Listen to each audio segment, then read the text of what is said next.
Le banquet de Platon, le discours d'Aristophane, suite. Quand donc un homme, qu'il soit porté pour les garçons ou pour les femmes, rencontre celui-là même qui est sa moitié, c'est un prodige que les transports de tendresse, de confiance et d'amour dont ils sont saisis. Ils ne voudraient plus se séparer, ne fût-ce qu'un instant. Et voilà les gens qui passent toute leur vie ensemble, sans pouvoir dire d'ailleurs ce qu'ils attendent l'un de l'autre, car il ne semble pas que ce soit le plaisir des sens qui leur fasse trouver tant de charme dans la compagnie l'un de l'autre. Il est évident que leur âme à tous deux désire autre chose, qu'elle ne peut pas dire, mais qu'elle devine et laisse deviner. Si, pendant qu'ils sont couchés ensemble, Héphaïstos leur apparaissait avec ses outils et leur disait « Hommes, que désirez-vous l'un de l'autre ?»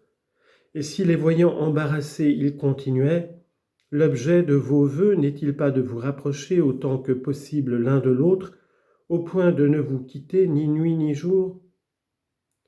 Si c'est là ce que vous désirez, je vais vous fondre et vous souder ensemble, de sorte que de deux vous ne fassiez plus qu'un, que jusqu'à la fin de vos jours vous meniez une vie commune comme si vous n'étiez qu'un, et qu'après votre mort, là-bas, chez Hadès, vous ne soyez pas deux, mais un seul, étant morts d'une commune mort. Voyez si c'est là ce que vous désirez, et si en l'obtenant vous serez satisfait. À une telle demande, nous savons bien qu'aucun d'eux ne dirait non et ne témoignerait qu'il veut autre chose. Il croirait tout bonnement qu'il vient d'entendre exprimer ce qu'il désirait depuis longtemps, c'est-à-dire de se réunir et de se fondre avec l'objet aimé et de ne plus faire qu'un au lieu de deux. Et la raison en est que notre ancienne nature était telle que nous étions un tout complet. C'est le désir et la poursuite de ce tout qui s'appelle amour. Jadis, comme je l'ai dit, nous étions un. Mais depuis, à cause de notre injustice, nous avons été séparés par le Dieu, comme les Arcadiens par les Lacédémoniens. Aussi devons-nous craindre, si nous manquons à nos devoirs envers les dieux, d'être encore une fois divisés et de devenir comme les figures de profil taillées en bas-relief sur les colonnes, avec le nez coupé en deux, ou pareil à des moitiés de jetons. Il faut donc s'exhorter les uns les autres à honorer les dieux afin d'échapper à ces maux et d'obtenir les biens qui viennent d'Eros, notre guide et notre chef. Que personne ne se mette en guerre avec Eros, c'est se mettre en guerre avec lui que de s'exposer à la haine des dieux. Si nous gagnons l'amitié et la faveur du Dieu, nous découvrirons et rencontrerons les garçons qui sont nos propres moitiés, bonheur réservé aujourd'hui à peu de personnes. Qu'Eryximaque n'aille pas se moquer de ce que je dis, comme si je parlais de Pausanias et d'Agathon. Peut-être sont-ils en effet de ce petit nombre, et tous deux de nature mâle. Je parle des hommes et des femmes en général, et je dis que notre espèce ne saurait être heureuse qu'à une condition, c'est de réaliser nos aspirations amoureuses, de rencontrer chacun le garçon qui est notre moitié, et de revenir ainsi à notre nature première. Si c'est là le bonheur suprême, il s'ensuit que ce qui s'en rapproche le plus dans le monde actuel est le plus grand bonheur que l'on puisse atteindre, je veux dire rencontrer un ami selon son cœur. S'il faut louer le Dieu qui le procure, on a raison de louer Eros qui dans le présent nous rend les plus grands services en nous guidant vers l'objet qui nous est propre et qui nous donne pour l'avenir les plus belles espérances en nous promettant, si nous rendons au Dieu nos devoirs de piété, de nous remettre dans notre ancien état, de nous guérir et de nous donner le bonheur et la félicité. Voilà, Eryximaque, mon discours sur Eros. Il ne ressemble pas au tien. Je t'en prie encore une fois, ne t'en moque point, mieux vaut écouter chacun de ceux qui restent, ou plutôt les deux seuls qui restent, Agathon et Socrate.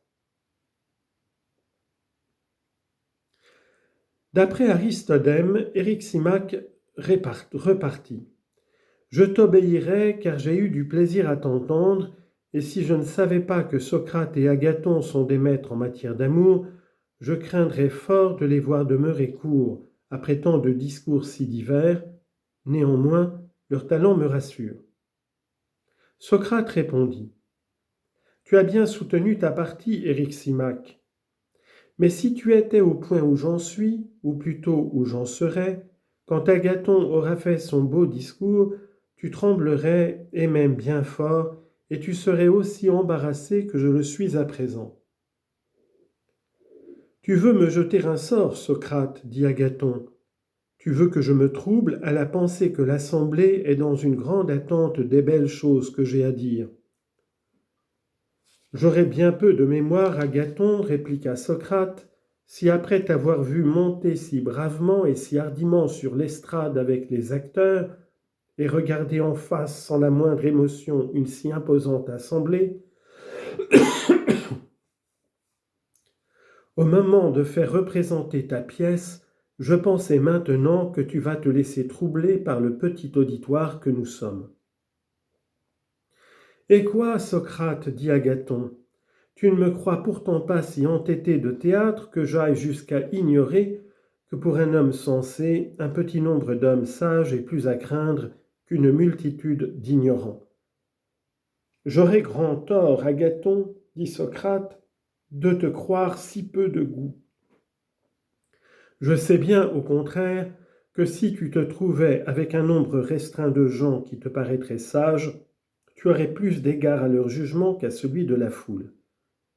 Mais peut-être ne sommes-nous pas de ces sages, car enfin nous étions nous aussi au théâtre et faisions partie de la foule. Mais si tu te trouvais avec d'autres qui fussent des sages, peut-être craindrais-tu leur jugement si tu croyais faire quelque chose de honteux. Est-ce vrai ? C'est vrai, répondit Agathon. Et ne craindrais-tu pas celui de la foule si tu pensais commettre une action répréhensible ? Ici, Phèdre, prenant la parole, dit: Mon cher Agathon, si tu réponds à Socrate, peu lui importe où s'en ira notre entretien, pourvu qu'il ait un interlocuteur, surtout si c'est un beau garçon. J'ai moi-même plaisir à entendre discuter Socrate, mais je dois veiller à l'éloge d'Eros et recueillir le tribut de louange de chacun de vous. Payez l'un et l'autre votre dette aux dieux, vous discuterez ensuite. Tu as raison, Phèdre, dit Agathon, rien ne m'empêche de prendre la parole, car je retrouverai bien d'autres occasions de causer avec Socrate.